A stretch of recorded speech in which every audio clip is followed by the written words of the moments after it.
تلنگانہ کے سنگاریڈی ضلع کے پاشا میلارام صنعتی علاقے میں پیر کی صبح ایک شدید دھماکہ ہوا۔ یہ دھماکہ سوگاچی کیمیکل فیکٹری میں واقع ریکٹل کے پھٹنے سے پیش آیا، جس کے نتیجے میں فیکٹری میں آگ بھڑک اٹھی۔ حادثے میں 12 مزدور ہلاک ہو گئے اور کئی شدید طور پر زخمی ہوئے۔ دھماکے کی شدت اتنی زیادہ تھی کہ مزدور تقریباً 100 میٹر دور جا گرے۔ فیکٹری کی عمارت مکمل طور پر منہدم ہو گئی، جبکہ قریبی عمارت کو بھی نقصان پہنچا۔ اطلاع کے مطابق فیکٹری کے اندر مزید افراد پھنسے ہوئے ہیں۔ چونکہ بعض مزدوروں کے موبائل فون بند ہیں، اس لیے ان کے ارکان خاندان سخت پریشانی میں مبتلا ہے۔ زخمیوں کو چندن نگر اور اسنا پور کے پرائیویٹ ہاسپٹلوں میں منتقل کیا گیا۔ ان میں بعض کی حالت تشویشناک بتائی جا رہی ہے۔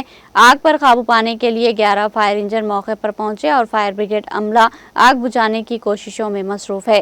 سنگاریڈی کے ضلع کلکٹر اور ایس پی نے جائے حادثے کا معائنہ کیا اور امدادی سرگرمیوں کا جائزہ لیتے ہوئے حکام کو ضروری ہدایت دی۔ فیکٹری سے نکلنے والی تیز بو کے باعث آس پاس کے علاقوں میں رہنے والوں کو شدید تکلیف کا سامنا ہے۔